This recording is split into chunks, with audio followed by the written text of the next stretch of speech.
बच्चों, इस वीडियो में हम लोग सॉल्व करेंगे एनसीईआरटी के एक्सरसाइज 4.4 का क्वेश्चन नंबर 5 और 6। इसमें कहा जा रहा है find the inverse of each of the matrices if it exist. जो मैट्रिक्स होते हैं, बल्कि स्क्वायर मैट्रिक्स होते हैं, जितना रो उतना कॉलम, उनमें से कुछ के इनवर्स निकल पाते हैं, कुछ के नहीं।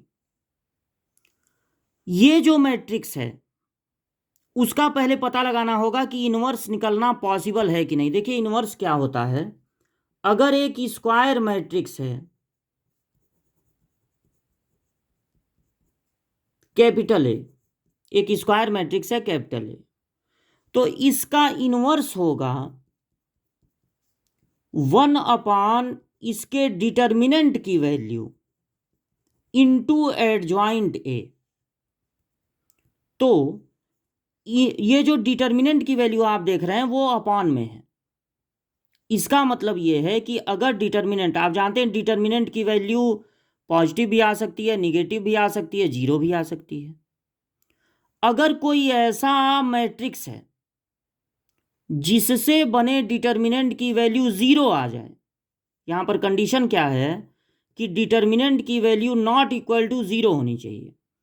अगर इससे बने डिटर्मिनेंट की वैल्यू जीरो आ गई तो इसका मतलब है कि उस वाले मैट्रिक्स का इनवर्स एग्जिस्ट नहीं करेगा, उस वाले मैट्रिक्स का इनवर्स पॉसिबल नहीं होगा।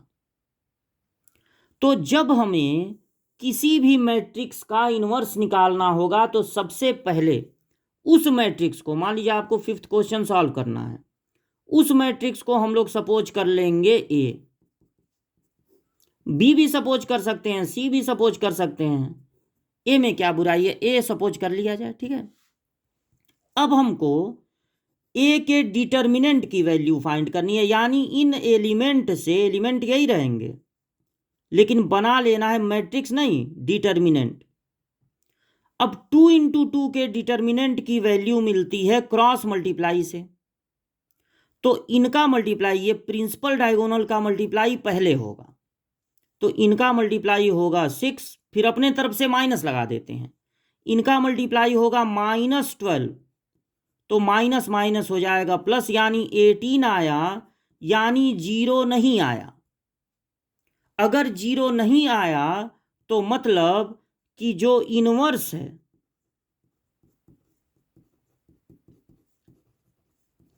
वो एग्जिस्ट करेगा, या आप इसको कह सकते हैं it is a non singular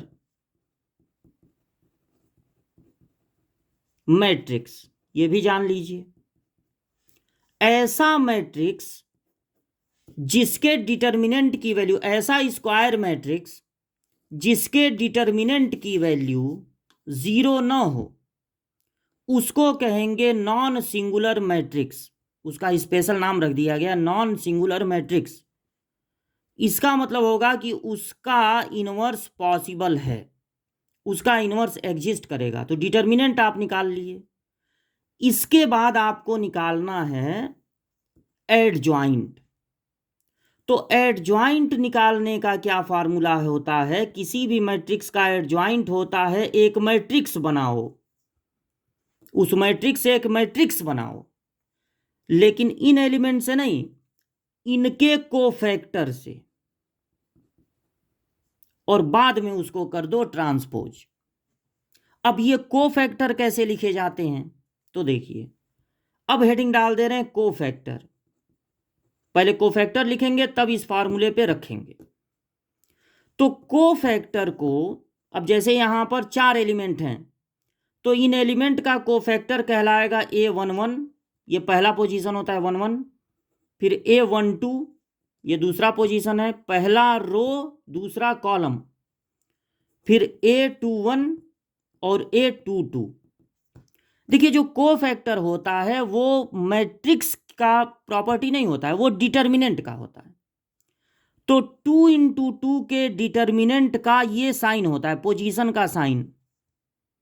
cofactor लिखते समय पहले ये पोजीशन का साइन लगा देना है, प्लस माइनस माइनस प्लस, उसके बाद साइन लगा देना है। कोफैक्टर लिखने का क्या तरीका है, पहले पोजीशन का साइन लगा देना है, फिर हर एलिमेंट का कॉलम और रो छोड़ के जो बचे वो लिख देना है। जैसे यहाँ 3 बचेगा, समझ आइए, पलट जाएगा, 3 इधर, 2 इधर, 4 इधर, -3 इधर।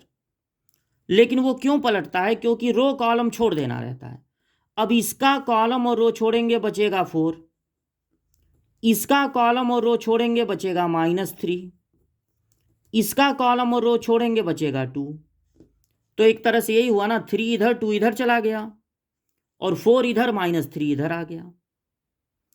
फिर एडजॉइंट ए लिखने के लिए क्या करेंगे, ये जो कोफैक्टर मिले हैं, ये देखिए फार्मूला लिखे हैं, ये जो कोफैक्टर मिले हैं अपने अपने पोजीशन पर लिखाएगा। 1 1 वाला यहाँ पे, 1 2 वाला यहाँ पे, ये माइनस माइनस प्लस हो जाएगा और ये 2, और अब उसको कर देंगे ट्रांसपोज।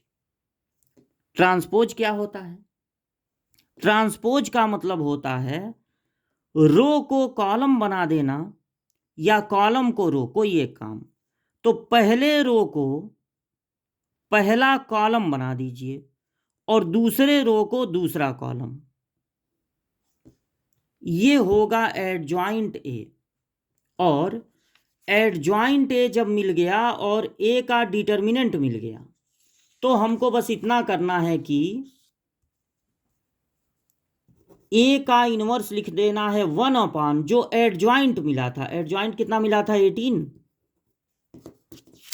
एडजॉइंट यहां पर कितना मिला था, 18। और अब ये लिख देना है, देखिए एडजॉइंट ए लिख देना, 1/, डिटर्मिनेंट और एडजॉइंट ए, 3 3 -4 2, 3 3 -4 2। यही आपका आंसर हो गया, यही आंसर हो गया। आप चाहें तो इस 1/18 को अंदर भेज सकते हैं, सब में मल्टीप्लाई हो जाएगा, क्योंकि ये क्या है, डिटर्मिनेंट नहीं है, ये मैट्रिक्स है। तो जब मैट्रिक्स के अंदर कोई एलिमेंट जाएगा तो उसका मल्टीप्लाई सब में हो जाएगा, सारे एलिमेंट में होगा। लेकिन वो कोई ज़रूरी नहीं है, यहीं बाहर ही रहने दीजिए। ये हो गया ए का इनवर्स। अब अगर ये सेकंड क्वेश्चन लगाना है तो बिल्कुल वही काम करेंगे। सेकंड क्वेश्चन अब लगाया जाए, मतलब कि क्वेश्चन नंबर 6। तो पहला काम क्या किए थे, इसको ये मानिए, फिर इसके डिटर्मिनेंट की वैल्यू निकालिए, इन्हीं एलिमेंट से डिटर्मिनेंट बना लीजिए। तो इनका मल्टीप्लाई -2, फिर अपने तरफ से माइनस लगा देंगे, इनका मल्टीप्लाई -15, तो माइनस माइनस प्लस हो गया, नॉट इक्वल टू 0 आया। तो इसका मतलब है कि ये नॉन सिंगुलर है, नॉन सिंगुलर, यानी इस वाले मैट्रिक्स का इनवर्स पॉसिबल है, एग्जिस्ट करेगा। अगर ये 0 आ गया होता तो इसको कहते सिंगुलर, मतलब इसका इनवर्स नहीं निकल सकता। अब इन एलिमेंट का लिखना होगा कोफैक्टर, क्योंकि एडजॉइंट निकालना है, डिटर्मिनेंट तो निकल गया, अब एडजॉइंट निकालना है तो उसके लिए कोफैक्टर लिखना पड़ेगा। उसके लिए लिखना पड़ेगा A11, A12, यही कोफैक्टर हैं, A21, A22। तो A11 का साइन होता है प्लस, यहां माइनस, यहां माइनस, यहां प्लस। अब इसका रो और कॉलम छोड़ देंगे तो बचेगा 2, इसका रो कॉलम छोड़ेंगे -3, इसको यहां लिखना है। इसका जब रो कॉलम छोड़ेंगे तो ये पोजीशन क्या होती है, A12, तो उसको यहां लिखना है। इसका कॉलम रो छोड़ेंगे 5, इसका कॉलम और रो छोड़ेंगे -1। तो अब एडजॉइंट ए का फार्मूला लिख देंगे कि कोफैक्टर लिख के क्या कर देना, ट्रांसपोज। तो कोफैक्टर हो गए 2 3, माइनस माइनस प्लस हो गया ना, -5 -1, और इसको ट्रांसपोज कर देंगे, यानी पहले रो को पहला कॉलम, दूसरे रो को दूसरा कॉलम। अब देखिए क्या क्या हुआ, डिटर्मिनेंट की वैल्यू निकाल लिए, बता दिए कि नॉन सिंगुलर है, फिर हेडिंग डाल दिए कि कोफैक्टर निकाल रहे हैं, अब एडजॉइंट निकाल दिए। ए इनवर्स का फॉर्मूला होता है ए इनवर्स 1 डिटर्मिनेंट की वैल्यू यानी 13 इंटू एडजॉइंट, मतलब ये। बस यही आपके सेकंड पार्ट का आंसर हो गया। तो आपने देखा फर्स्ट पार्ट में बड़ा टाइम लगा, लेकिन सेकंड पार्ट जल्दी से हो गया, क्योंकि एक बार जब सीख लिए तो जल्दी से काम हो गया।